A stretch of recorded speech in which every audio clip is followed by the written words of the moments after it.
My name's Dan Lindstroth. I'm self-employed. I own a couple of businesses that are all over the place. One's a coffee company, but I also do some consulting. One of the companies that I work with is an organization called Make It MSP. Make It MSP is a public-private nonprofit partnership. So specifically designed to do one thing, and that's to make Minneapolis-St. Paul the best place for people to come, stay, and thrive. What that really means is helping to improve net migration of talent. So that's attracting people to come to Minneapolis-St. Paul and then retaining people in Minneapolis-St. Paul. So not so surprisingly, go for it.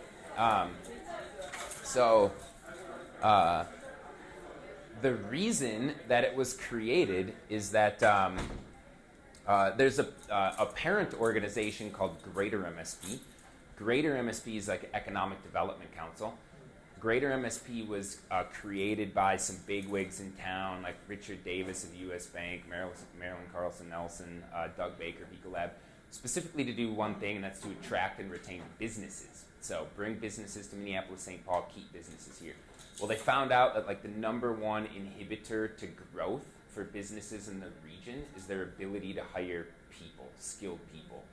So they created an entire new organization called Make It MSP, designed to do that, to like help solve that problem. So it's bring people to Minneapolis-St. Paul and then keep people in Minneapolis-St. Paul. I specifically lead an effort around technology talent. So bring technologists to Minneapolis-St. Paul and then keep technologists here. And in doing so, we found that like the best way to keep people here and the best way to bring people here is to like solve problems for technologists who are trying to get into their career, who are in their career trying to advance, to make this a more vibrant, robust, welcoming community. And the way that we do that is not by recreating the wheel, not by starting our own things, but by identifying things like Ministar and other organizations and supporting them. And the way that we support those organizations is with money, access to our board, which is all the Fortune 50 and Fortune 500 companies in Minneapolis-St. Paul, and then access to our community or audience. So a little bit of background on, just to give you some examples, is last year we supported, we created the Twin City Startup Week fly-in program and sponsored a bunch of people to come in for that. We worked with Target, who identified a need in responding to events across the country where there are large amounts of technologists who are hitting the market at the same time, like a large-scale layoff. Like, how would we respond as a region to an event like that? So we created something called the Rapid Response Team. We got 15 employers to come join us. We flew to Chicago and we marketed it to Chicago technologists. We held an event. We got 100 people to come, and then a bunch of those people wound up getting jobs and moving to Minneapolis-St. Paul. So we last year the idea though was to create our own things and prototype it. Well, our board was mostly talent professionals, right? And so not a deep background of product launching. And then it's a volunteer organization as well. So it was a super ambitious plan. We got a few things off the ground that made a difference that we're going to scale this year. But we decided to flip the model this year. We restructured the board. And then as opposed to our organization creating the things and taking them to market, what we're doing is making our budget available and saying, if you have an idea or a solution on how to attract or retain or develop technology talent here in Minneapolis-St. Paul, you can request funds between $0 and $15,000. So not a ton, right? We're a nonprofit organization, right? But between $0 and $15,000 to help test it out, try it, and see if it works. And so to give you an idea of some examples, I met Kelly through an organization called Code Switch. You want to tell us a little bit about Code Switch? Was it there? No? Okay. So I know Nestor, but we can't figure out how. I know Nestor too, but I can't figure out how now either because I was yeah, right? Yeah. So. Yeah, I used to work there. Yeah, that's where we met. Oh my God! Okay, was that it then? I might have met you at the Apple Store too. I don't know. Because I've been there a lot too. So That Okay. could be it. That's- I met my girlfriend at the Apple Store too. All right. Hey, man, It's a everybody's plaything. meeting at the Apple I Store. came from the Apple Store. Wait, what? I just right now. I bought a friggin'. Oh. No. I didn't work there. Yeah, no. I literally came to get the adapter. Wow. Yeah. The best part is I bought the wrong one, but the person who was doing the session before me, hey, yeah, come on in. No, I'm doing counts. Oh, all right, You yeah. don't see me, I'm the man All with right. the Okay. Well, you might need a while. There's like, She computes like a computer. yeah, right. So anyway, we met at Code Switch. You want to say a little bit about Code Switch? Yes. Okay. So, Code Switch was actually the brainchild of my co-founder, who is Sharon Kennedy Vickers, and she is also the founder of Blacks in Technology Twin Cities, and she is also the current CIO for the city of St. Paul. She's a little bit of a force of nature. So if you ever get a chance to meet her, I definitely tell you to go ahead and do that because she's a very interesting person. Oh, and this weekend she happens to be at her Bush Fellowship retreat. Of course, so exactly right. that's She's a why Bush she's fellow. not here. Yeah. So, a couple years ago, Sharon came to me, and I had been running hackathons for Hennepin County. And she said to me, I am really interested in doing a hackathon that is totally centered around this whole idea of using open data and technology to disrupt inequity. And I am like, I am there. This is so cool. And so we went ahead and we planned our very first Code Switch, which actually happened in 2016 at the Hennepin County Central Library. We had 8 projects come out of that. We had 3 of them move forward from the weekend and start doing development work. And what we saw happen after the course of a couple of months, and some of these were like great ideas. One was basically a shelter space locator that actually gave curfew times and transportation details and all that kind of good stuff. One was basically a social science calculator, or excuse me, a social services calculator that basically you could put in how much you were making, and if you got like a 25-cent raise, how that was going to affect any social service payments that you might be receiving, because there's things called cliffs, and that can, people can get a 15-cent raise, and that can mean the difference between whether or not they're going to eat that week and they're not. So, there's some great ideas. But what we saw, and I'm making a long story long, so I'm trying to make this very short. Basically, long and short of it is, over the next few months after the hackathon, we saw these projects basically die a horrible death of inattention. Because the people who had the great ideas were also working day jobs. And they were also trying to then do a second development project at night. Many of them were developers, but didn't have any of the business experience or the background, to do things like branding, to do things like, how do I do promotions? How do I set up a business structure? What business structure should I be? All of these sorts of things. How do I seek financing? How do I get angel investors? So they might have the great technical idea, but all the other things that go around into getting that technical solution to launch and to success was kind of like a big black hole. And so Sharon and I continued to talk, and we said, you know what, we really need to create some sort of an engine of entrepreneurship for developers of color, an incubator, something like a Y Combinator kind of a program. At the same time, while we were thinking about all of this, we were hearing from folks, hey,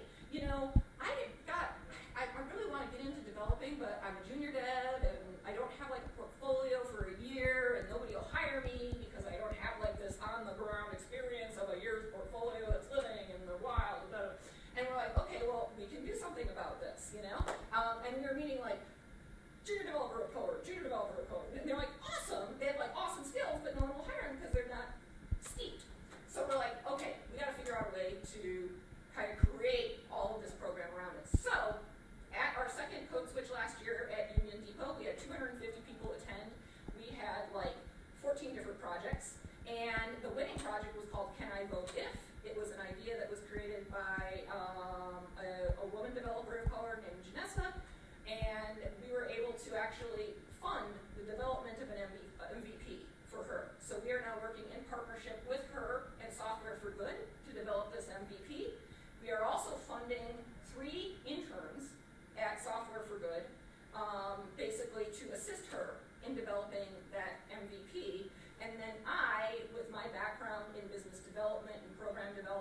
evaluation and all that, and going out to different government organizations and organizations like the League of Women Voters, who may be potential investors and potential buyers of this solution, and basically talking it up and doing presentations and going to the board and and so we're continuing to, I'm seeking sort of that next level investment to actually get this up as a going concern once we got the MVB developed.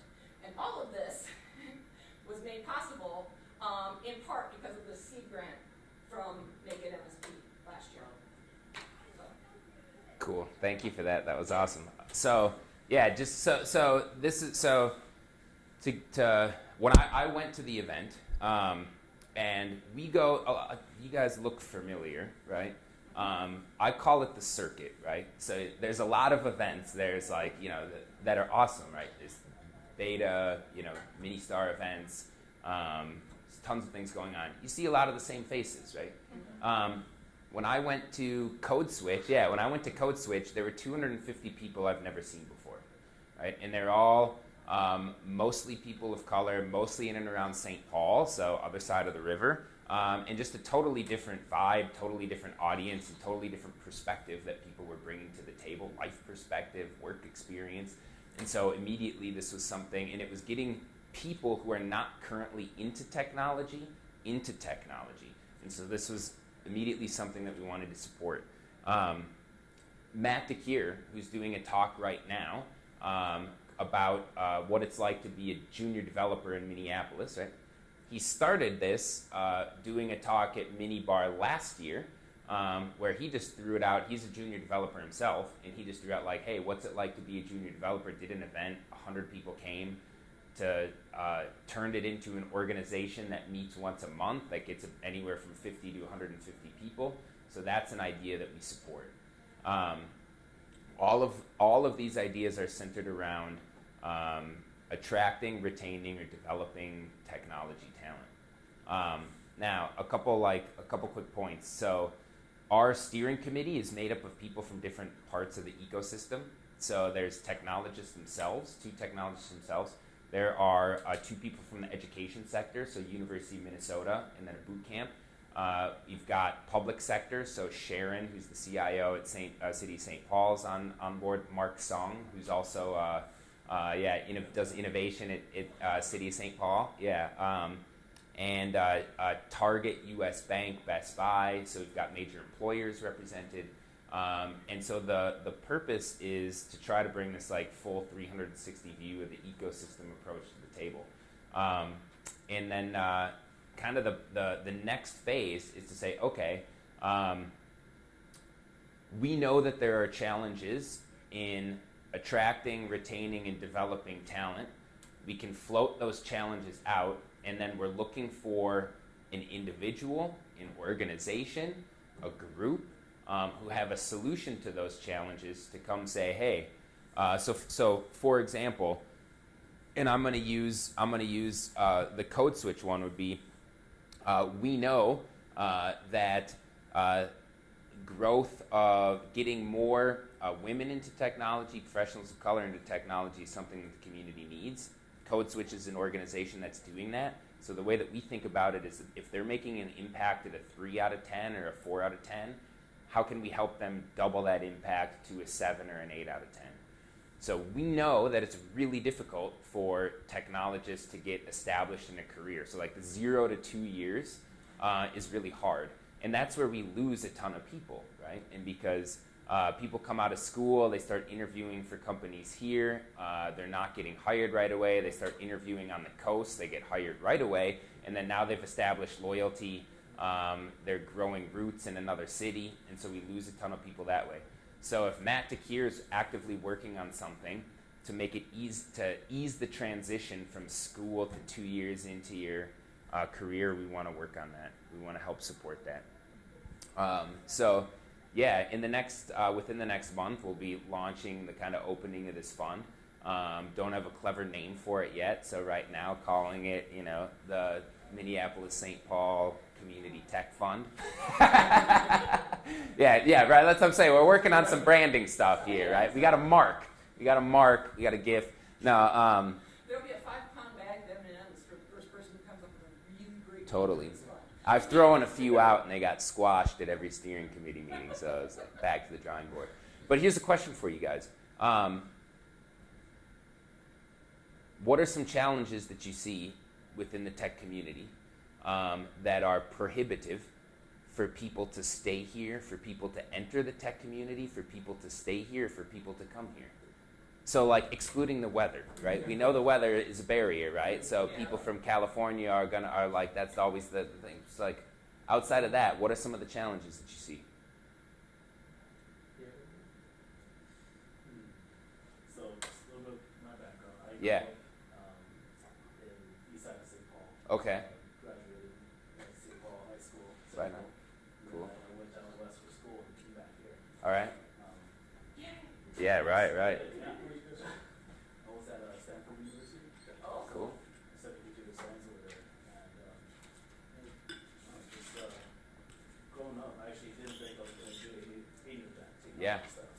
You know, When did you come back? 2014. Okay. What brought you back? My then girlfriend, which to you. Okay. Yeah, that's a common story. Significant other. Yeah. Love brought me back. You know? Yeah. Right. Yeah. Cool. All right. But you stayed. love connection for Yeah. You stayed. Okay. I'll be here for a while. Okay. Cool. But I don't know, just growing up, there wasn't that, exposure to a lot of career possibilities, even in tech. Yeah. And, Mhm. like growing up, I didn't even know that Stanford had this whole computer science thing. Mhm. It was this whole Silicon Valley thing. I went there oblivious of that. I wanted, Really? Yeah, I wanted. I went there. I was like, dude, it's like, Exactly. It's like, okay. why didn't I hear about that growing up? I asked myself that. When Right. I was there. So that's pretty incredible. You grew up on the east side of St. Paul, and you did not know that like Stanford had a really good computer science program, which I would imagine is probably like a top 3 or 5 in the world, right? Yeah. Okay. So I think what I'm trying to bring is exposure. Mhm. It was just the community that I grew up in. They didn't have that around them. Mhm. So how can we let the next generation know that hey, this is something you can do. This is something a career you can thrive in. Mhm. You can do it here. Mhm. Yeah, just Right. yeah. Okay. So there's a challenge. It's just simple like awareness and exposure of what's available. And I think part of the answer is you. Like you went out, you went to school out there, and you're bringing that back, and you're trend setting. You're the role model for people in the community. Like those kids are gonna look up to you and be like, wow, I can be like him too one day. And I mean, your visibility is a big part of that. So that's what I would think. I'm the opposite of you. Like I grew up in LA. Yeah. And came here for school. And then stayed here. Awesome. Okay. Yeah, that is the opposite. There you go. All right. And for me, I came out here purely because I was a career for tennis. I went to Carleton College. No way, really? In the Okay. Philippines, and never seen snow before. Before I got here, I didn't have any white friends. I grew up in like an Asian community in Orange County, California. Yeah. And by the end of my senior year at Carleton, I was rooting for 5 large-bearded football and rugby players. And it was probably one of the most kind of impactful experiences I've ever had. Mhm. And we built Comey, the company that I'm in now, in college, Mhm. because alumni helped us get all of our jobs. Mhm. Every internship or job I've got in this company, because there was an alum within a company Mhm. who was like, this is what I do, and pushed my resume in for me, and I ended up getting that offer. And so Comey started is let's help students meet alumni and figure out what they want to do with their lives. Mhm. Did pretty well at school. We signed up 20% of our campus. Mhm. We scaled to 15 colleges now. Mhm. And we've got thousands of users from mostly schools in Minnesota. We have a couple in California, a couple in Wisconsin. But the question I ask is, well, our business, just a full background, we sell software to companies that lets them recruit on campus without ever having to physically go to campus. What we've done is we've democratized the recruiting process so that alumni can refer students to their companies with a click of a button, Mhm. which saves companies hundreds of thousands of dollars in recruiting costs, but also Mhm. expense base. Mhm. So like we're working with Best Buy right now. Their Mhm. campus recruiting, they have 2 people in campus recruiting. Mhm. They have 95 internship positions they can fill. Mhm. Yeah. They go to U of M, Mhm. this college, Carlson School of Engineering. Mhm. They go to St. Thomas, and they might go to a couple local schools. Mhm. They're not going to Northfield. definitely not going to California. You might go to Howard for diversity recruiting. That's it. And it's like, you talk about bringing in new talent.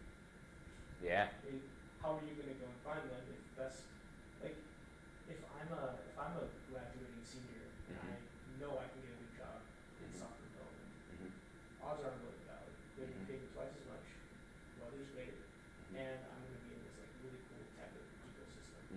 So it's like the question that I think you guys are just trying to solve is how do we persuade that student from Grinnell, Iowa, to come to Minnesota, Minneapolis, because it's a cool place to work in tech, versus going to work for Facebook. Yeah, Well, and that's one of the challenges. it's so Yeah. fascinating what you're touching on, because it's almost like the Facebook effect, you know what I mean? And is there something to, because like your alumni network Yeah. is really super powerful in terms of like creating a welcoming presence kind of a thing. Absolutely. And like, is there even like a way that we could like get alumni, you know, from schools to promote to? So we That's cool. have 1,300 users from Carleton. So there's 900 alumni and 400 students, which is really cool because there's just a ton of alumni who care. A lot of them are recent grads, right? 22 to 27. I started off as an investment banker. I didn't like it. Now I'm working in nonprofits or tech or whatever it is. And it's this community where like, everyone's there because they care. Everyone's there to help. And from a retention standpoint, I think it was Matt who told me the retention rate for professionals of color in the Twin Cities is around 18 months.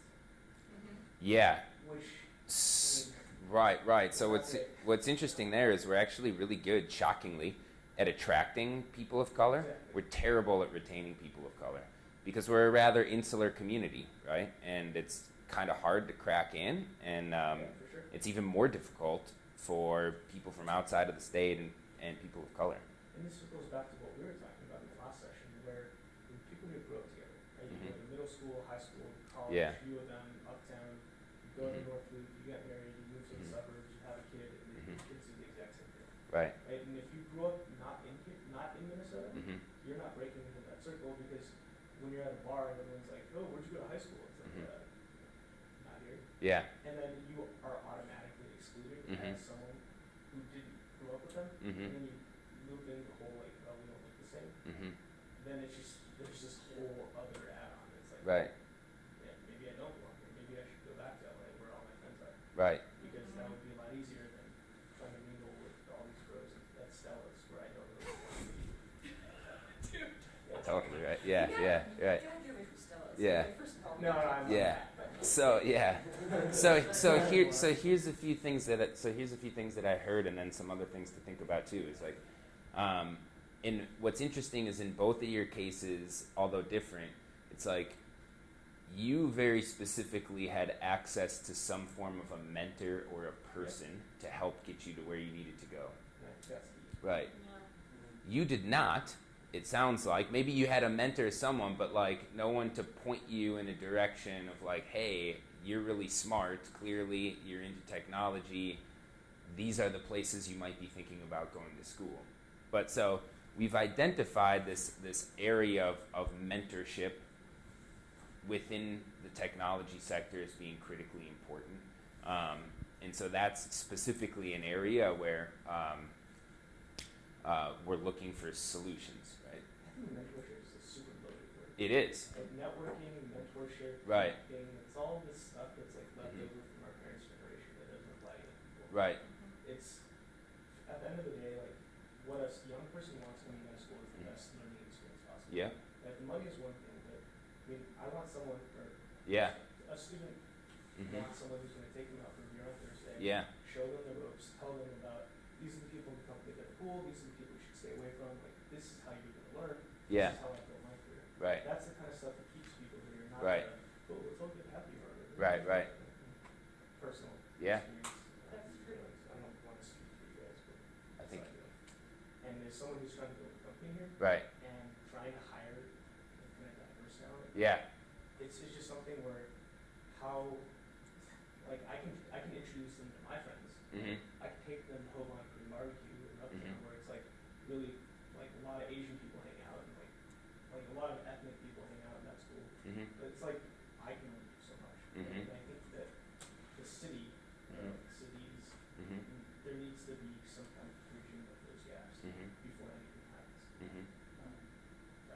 No, I get that's excited. no, that's good. I appreciate the perspective. So what's interesting is we've talked a lot about young people, right? What we've also learned is that the needs for, say, a junior developer or a young professional are really quite different than, say, a mother of three who's more established in her career, who's considering moving here from Philadelphia, so that we know that there are like a lot of different challenges that exist for that person than do for a younger person. Yeah. What is the timeline for you guys? Yeah, How long has you've been around for what, a year and a half? yeah, a little more. How long does this intend on going? The organization as a whole, yeah, there's no end date. This isn't a project. This is an organization that's just beginning.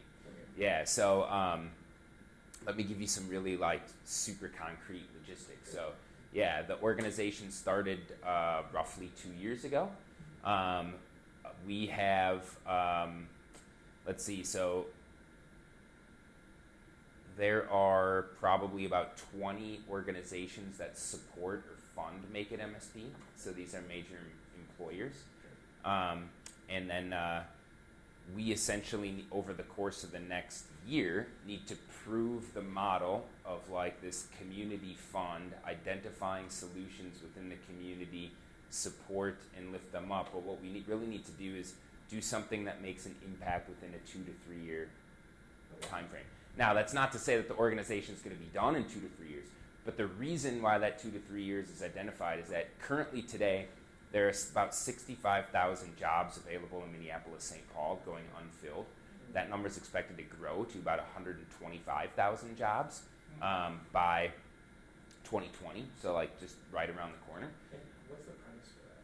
Are businesses growing or Yeah. what's that? Yeah, good question. And Yeah. what level, when you say these are the jobs that are growing, so Yep. are you, what study do you have the numbers on, say, 50% of it, or even technology, assuming they're all in software development or related to Yeah. technology. Say 50% are really startup, like a junior dev position, so what is that look like? Yeah. Because that affects a lot, because you Mhm. might have, 50,000 people coming out of college, but if your requirements are more, I need like a mid-level developer, then there's There's a disconnect. There's a disconnect. So Yeah. what do you see when you say there are so many jobs that are not being filled? What level jobs are those? Yeah. Personally. Good question. There were a few points in there. I'm going to kind of address each one individually. So, the 65,000 today and the 120,000. That's the comprehensive number. So technology is one subsegment of that.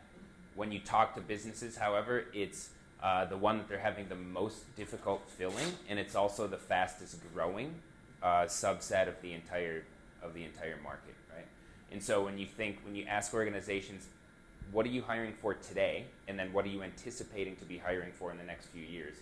Technology is the fastest growing segment. Within technology, the immediately today, software developers is by far the number one need. If you want to break that down even more granular, like JavaScript is the number one skill that's available today that companies are looking for. As it relates to the career level, this is an interesting point. So, a large majority of the positions available and that companies are looking for are the 3 to 7 years of experience. Now, here's an interesting point there is one of the drum beats, and you've heard me say this a million times, that I do when I meet with organizations is that business as usual approach is no longer going to work. And the reason for that, and this goes back to your question, Phil, why does that exist today? Why is this problem happening? Part of it is a consequence of having a really strong ecosystem, a really strong economy for a long time. So businesses in Minneapolis-St. Paul, the reason why we have so many Fortune 500 companies in Minneapolis-St. Paul is because they've always been able to rely upon a robust talent workforce, right? That's the number one reason why they're here, is because they could hire people easily.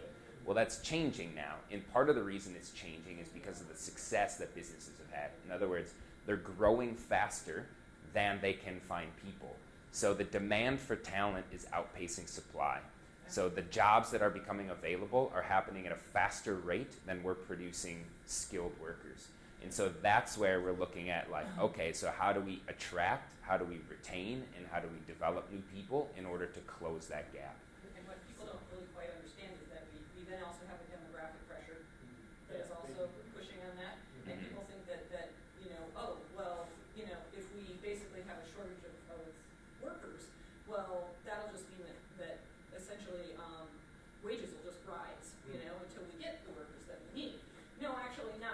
means is that your economy will shrink. Yeah. It will right size to your employment, to your pool of employees. Yeah. So, That's a good point because Yeah. you know, like as a so we don't. as a right as a business, right? So Mhm. we or you know, like anybody would look elsewhere to get this, and it's not too hard for us maybe to sit in their home, West Coast, East Coast, or even in India to to do the job. That that way you lose some jobs instead of wages, right? Mhm. And my talking about retention Mhm. and that it's I like right out of college I went to right away I came to Minnesota on the Mhm. job and it's been 12 years I've been here. I'm currently working at Best Buy. So what I noticed in my community I work with the Indian Association of Minnesota. I am Mhm. strongly and the Indian population has Mhm. grown. Right, so there's so many Indians in Minneapolis Mhm. area now, and if you go and look at it, most of them are into software development, or most people are into technology. Mhm. So keeping that numbers in mind, I think it has jumped from 10 years from 20,000 to 40,000 people from what I know, and most of these are tech jobs. And then I also listened to a speech by the Census Bureau of Minnesota, and Mhm. they were showing this, and what the jobs or the population in general is being offset by immigration a lot. Mhm. But coming back to retention, I think Mhm. people are coming in, but I also see a lot of people going away Mhm. from these jobs because a lot of companies in this area are not sponsoring for them. Right. And that's a really issue. So Indeed. a lot of foreign students, really are Chinese or Mhm. because these two countries have more people coming out of college when they have their OPTs and ready to work, but eventually the problem becomes for both business and an individual, will I be able to build my career here? Mhm. Or is it just a first step in getting somewhere? Mhm. So if a company hires you and not, keep using you for your visa and Mhm. not kind of sponsor you to Mhm. live here, that's a big red flag, and constantly that's a pressure point. What do you mean by using you for your visa? Because people, like the visa current system has 3 years or 6 years. Mhm. There is no pathway to citizenship, right? Or there's no pathway to There is a like today for Indians, it's a 70 years in some cases path to not even citizenship green card. Like I said, I've been here since in the country since 2003. I graduated in '06. I've been working in technology. I still don't have my green card, so it's still kind of. Did Best Buy sponsor you for H1B? I'm a contractor here. Yeah, so sponsoring for H1Bs, they'll use. So as long as I'm an H1B employee, Mhm. I only work for this company and everything else, Mhm. and the moment I'm fired or let go or whatever, so and then I lose my status, and then I have to scramble to find a new job. So it's a challenging situation. So they sponsor you for the H1B, and within, 5 to 7 years, they have to basically say, we're going to sponsor you for a green card. Not necessarily. So there are separate tracks. They can sponsor me even when I'm in college if I'm really good enough. They can say, okay, H1B is just a work permit. Green card is what lets you in. Mhm. So you can sponsor a person sitting in India today and say, hey, I want to bring this country, bring a person in this country based on like green card. But the problem today is that green card waiting for that is I've been waiting like since 2006 working and I have no no site. I don't know when I'm waiting. Mhm. So at least in the Indian community, that has what I've been noticing for the retention is a lot of people come and go Mhm. because a lot of companies here, and Mhm. especially the startups, Best Buy will sponsor Mhm. for some, but they don't sponsor it. So Mhm. they're even though there's a good fit, Mhm. I personally had I can in my LinkedIn I get Mhm. probably 10 messages saying, hey, perfect, Mhm. you've been you got good skills. There you go. Let's talk. And the first question, do you sponsor? And that same straight response. Okay, so I was going to ask. Sorry to interrupt. I was going to ask this question: Is there a known group of employers who sponsor H-1B visas like, so when you go to the Indian Association of Minnesota, like, is there chatter about, hey, Best Buy's got this many, or this organization does, or this organization doesn't, or is that? That is a, I think, my opinion is for companies that is almost a stigma to say that That they do, that they right? do, because Okay. you know that puts a lot of political pressure, Sure. or a lot of things, and I personally tell you that when you hear on TV that when you say H1B people Yeah. are low wages, that's Mhm. absolutely yes. Mhm. Because I personally know it. I know because you have to post the job, you have to meet the DOL labor requirements. You don't have to go through a Mhm. bunch of hoops to get to that Mhm. point. So that's not a Mhm. entirely true statement Mhm. saying that the wages are being paid. Yeah. Are you guys familiar with the H1B sponsorship process? Mhm. Absolutely. Yeah. So we have probably just short of 1,000 international students on board. They're mostly Chinese or Indian, Mhm.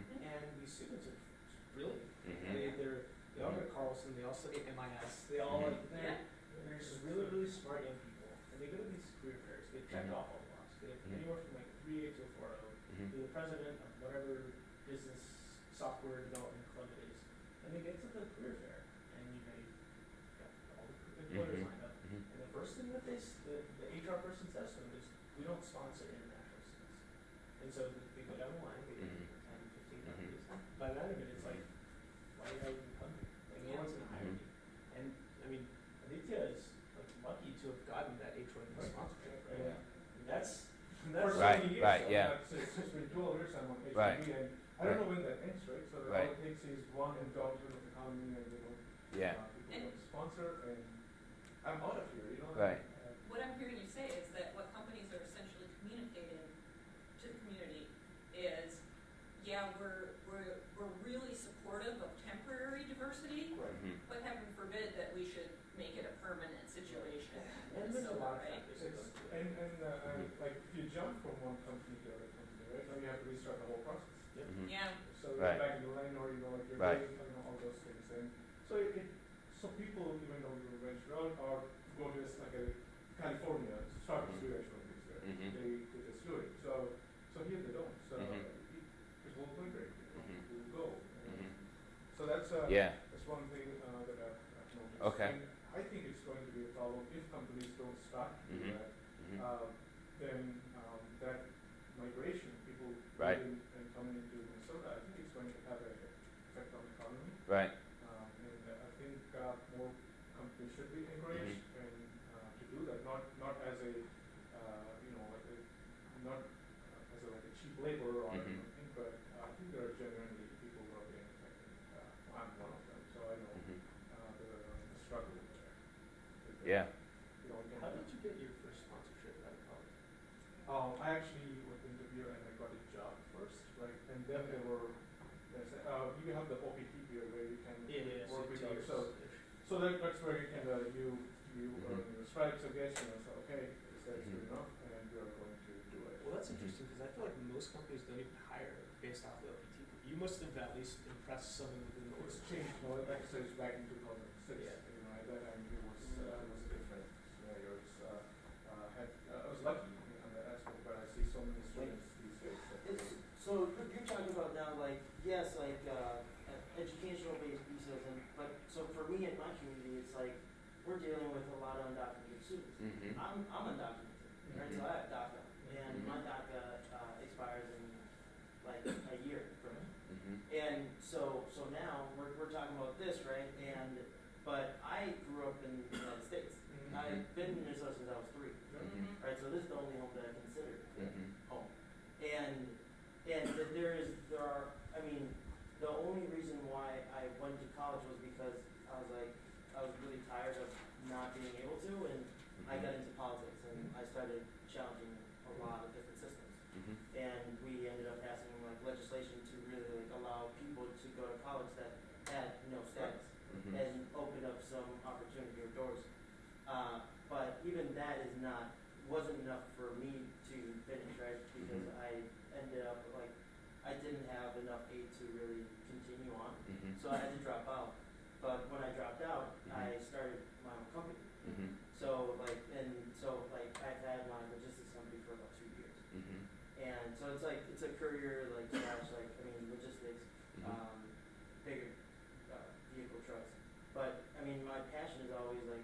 yes, like I've always been really into sustainability technology, Mhm. but also like social entrepreneurship. I mean, like I grew up fucking like selling like like anything. You know, like I mean, like soccer games. I was like, yo, hustling, like, yo, you want Yeah. popsicle or whatever. You know, it's like or anything, right? So like Right. I was very entrepreneurial, Mhm. and but but I've also been in this like circle where Mhm. like right now I'm considered one of the leaders of the Latino community, Mhm. and it's like fuck that. Excuse my language, right? Mhm. It's like I go to these different places around the state, and I mean, for me as someone who like studied some form of like technology, Mhm. I see it as a window of opportunity for people to really like break the cycle of, for example, poverty, Mhm. right? And it's like, okay, great. Can I empower someone to go and study, like learn how to code a certain language, and then I mean, it's like a stepping. I mean, Speaking to my heart. Yeah. you know, it's Yeah. Exactly what I'm So yeah. really passionate about.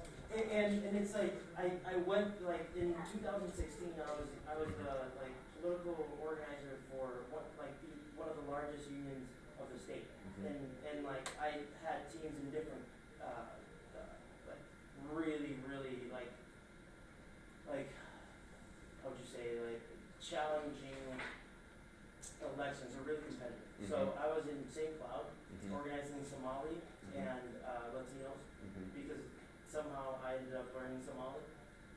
And Hell yeah, man. and Faribault, right? Yeah. But St. Cloud, like the integration between Somali, the Somali population and the white population is like very like it's very strong and it's not very integrated. And so there's a lot of racial tensions going on, and there's like a bunch of studies, right? A lot of polls, and it's just like shit, this is Yeah. crazy, it's bad. In Faribault, it's a little different, right? Because you have this like really working class Latinos, like Latino community, right? It's farming, like big farming communities. Exactly. And it's like farming, labor. agriculture jobs, ag jobs, right? You have to go and really support those factories. If you can't really support those factories, then you go into like different like labor, like warehouses or whatever, right? But then you start dealing with statuses. You start dealing with Yeah. statuses, right? And people are making like really fucking shitty money. I mean, it's like horrible conditions. I mean, like all these people, all these Latinos, man, are living in like really fucked up, like mobile homes. And it's like when I was organizing kids, when I was organizing and looking for people to like campus for particular candidates, I couldn't find anyone because I mean those that had graduated from college or didn't even graduate, or excuse me, high school, who didn't even graduate from high school were not even thinking about going to college or never thought about college as an opportunity, as the next step. So then it's like what are you doing? And like there's no sense of hope, there's no sense of opportunity in these like towns like Faribault, right? Northfield. Right. Even though like you have Carlton and what's the other one? Well, that's not right far. there. Right. What's going on? Right? So yeah, so here's like you guys have all shared very personal stories, right? Which is great, and we've identified needs, right? So how do you get more people from the Latino community connected to technology, education resources? Those resources exist, right?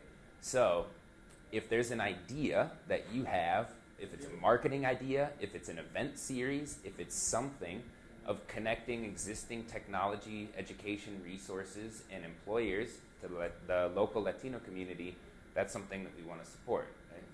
We have money available. Lau, if you have an idea on how to connect people from East St. Paul who are not currently considering technology careers in Minneapolis-St. Paul, whether it's marketing, a series of events, it's something, like that's a solution that we want to support. Aditya, we know that international residents or workers is a huge opportunity. So, like, how do we, like, to keep beating the business as usual approach isn't enough. Like, how do we take that one step further and convince more organizations or organizations like Best Buy to do more, or others, or or build an awareness campaign about like, hey, these are the organizations, so that the person who's going to the job fair doesn't have to go table to table to table to table to table to table. They already know when they walk in the room, these are the only 3 companies that I need to go talk to, and just make it more efficient. Or is there a policy? Phil? I'm sorry. Yeah, no, that's all right. Like a policy, some sort of like a policy statement or Yeah. a policy that we should promulgate, and try to get some folks on board with around, encouraging sponsorship. Diversity. Right. If diversity is a strength Yeah. and it's building Minnesota, then let's Yeah. put our money where our mouth is, right? Can we So- help them process the paperwork? Can we do something to make it easier? Now, I don't know the logistics about that. I would imagine it's a Byzantine, Yes. yeah. Like, yeah, right, a bureaucratic mess, but Personally stopped, like, Yeah. I think some, like, unless I know somebody who works in the company or HRV, I would Yeah. be, encouraged, Mhm. because it's always the same, Mhm. everybody going up in the race, like, Mhm. so, great, everything's fine, all good, good match, Mhm. and oh, Mhm. the last one, oh, Yeah, and that's annoying. That's just, So, Phil, you're actively working to connect college students to employers. We know that that's a huge opportunity that we as an organization, as a region, haven't really tapped. So, like, how do we potentially work together to leverage the people who are already working in technology to reach back to their university to bring people here? So these are So you mentioned something about the mom in Pennsylvania, the 3 kids. yeah. That one is not coming to me, so, and frankly, you should be focusing on it, because you should be focusing on, like, there's all this talk about, like, millennials and stuff. Mhm. You should be focusing on Gen Z. Like, you should be focusing on 16 to 18-year-olds Yeah. who are going into college. Mhm. You can help them get into college, you can give them those resources, Mhm. because, this labor shortage you're talking about in 2020, 2022, Mhm. those are the people who are going to be coming out of the workforce Mhm. ready to work. Mhm. And I think that's kind of an oversight, just because, and it's not your fault. It's just Yeah. like I see it because I'm hanging out with these college kids Right. every day. Yeah. And at the end of the day, Yeah. that's what you need. Right. No, no, you're absolutely right, and I want to be clear. Like the 2 to 3 year return that we're looking for definitely reaches back into internships, access to education, and those are things that we're very open to. Where we don't look for solutions, and that's not because these aren't worthy. It's just an organization needs to have focus on what they're doing. Is far back and say development in the K through 12 environment, which is there's an extraordinary need there. There's a lot of great organizations that do work there that we collaborate with, right? But simply for focusing in the same way that business focuses on their specific customer that they're trying to reach. I've been working on this Yeah. idea. I think I'm big on this, but as an international student, Mhm. right, you are allowed to do an internship over the summer, and Mhm. you're allowed to work during the time that your student Mhm. visa allows you to work. Mhm. Right? Companies no longer hire international students for those roles anymore, Mhm. because they know that eventually the conversation is going to come up with, we have to sponsor you for H-1B and eventually for a green card. We're not even going to bother with it. We're just going to not hire international students. And Best Buy is actually super cooperative with this, where they're open to hiring people outside of the junior summer internship class. But if you could persuade Mhm. the members of your board to go and say, we'll hire 10 or 15 Mhm. interns, just interns. Like, Yeah. you don't even have to hire them on full time. Mhm. Just give them some experience. Like, Mhm. give them a chance to shine in the organization. They're going to work harder. They're going to Mhm. appreciate it. They're going to be loyal. Like, those are the people who will, they'll fight for you. Yeah. You give me 30 spots, I can give you Mhm. 5,000 candidates Yeah. for those spots. Awesome. Like, it's I just, love it. if you give the students a chance, and look at this room. Right. People Exactly. who really care. Yeah. So, So we this. don't mean to come. Nah, this. I don't mean to come and like yell at you guys and like. Oh no, man! This is the whole point, right? This is the whole point. This is meant to be a collaborative process. Like we know that we as an organization don't have all the answers. So that's the whole point of making the funds available for you all.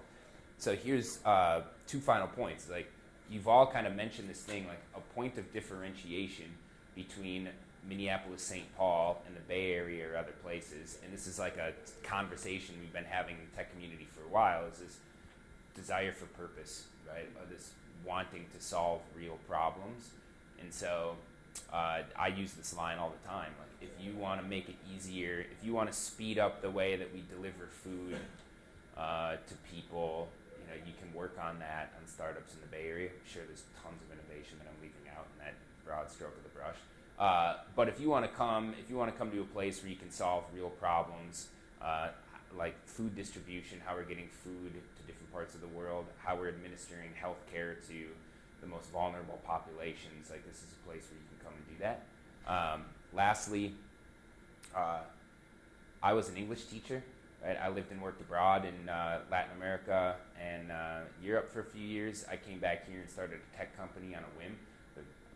You know, I didn't know any technology, but the reason I was able to do that was because of the ecosystem that exists, right? Because of places like Mini Demo, Mini Bar, Minnesota Cup, all those types of things. But I knew and had the network to come in and like help connect me to those organizations. So how do we reach out to networks who don't know about those things and connect those people to the existing organizations and resources that exist, whether it's the Latino community, it's the East St. Paul community, it's the Indian community, whatever it is. I was really interested in your comment about like I had like no line of sight to even like, well, yeah, Right. Stanford's a good CSI school, a good computer science school. You know? That's really funny. You know? Yeah, right. I mean, Stumbled his way into I Stanford really, computer science degree. Sites, you know? Yeah. Yeah, dude, I love to have stumbled my way. Right. So we're at time. Yeah. Thank you so much for sticking. Even at a light.